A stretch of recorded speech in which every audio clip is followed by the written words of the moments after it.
আজ আমরা বানাবো কাঁঠালের সবজি। প্রথমে কড়াইয়ে জল দেবো, কাঁঠাল দেবো, ওতে হলুদ দেবো, নুন দেবো।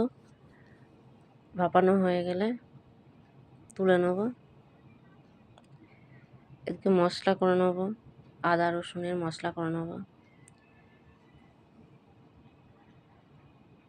কড়াইয়ে তেল দেবো, আলু ভেজে নেবো, একটু হলুদ দিয়ে আলুগুলো ভেজে নেবো।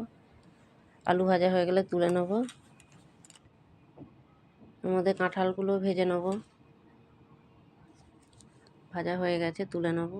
কড়াইয়ে তেল দিয়ে তেজপাতা দেবো, পেঁয়াজ দেবো। পেঁয়াজগুলো তাড়াতাড়ি ভাজা হয়ে যায়, তার জন্য একটু নুন দিতে হবে। পেঁয়াজ ভাজা হয়ে গেলে টমেটো দিয়ে দেবো। পেঁয়াজ টমেটো ভালো করে নেড়ে ভেজে নিতে হবে। পেঁয়াজ টমেটো ভাজা হয়ে গেছে, এবার আদা রসুনের মশলা করে রেখেছি, ওটা দিয়ে দেবো।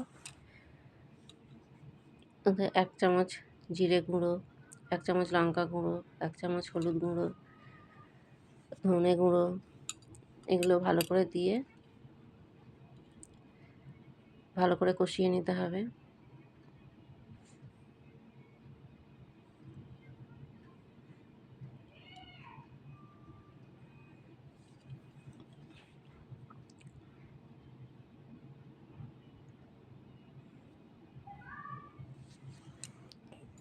কষানো হয়ে গেলে আলু আর কাঁঠাল ভেজে রেখেছি, সেগুলো মশলার মধ্যে দিয়ে দেবো।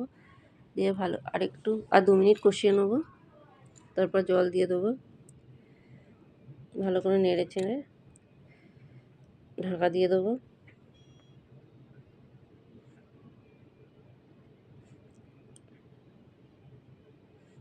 মাঝে একবার খুলে নেড়ে নেবো।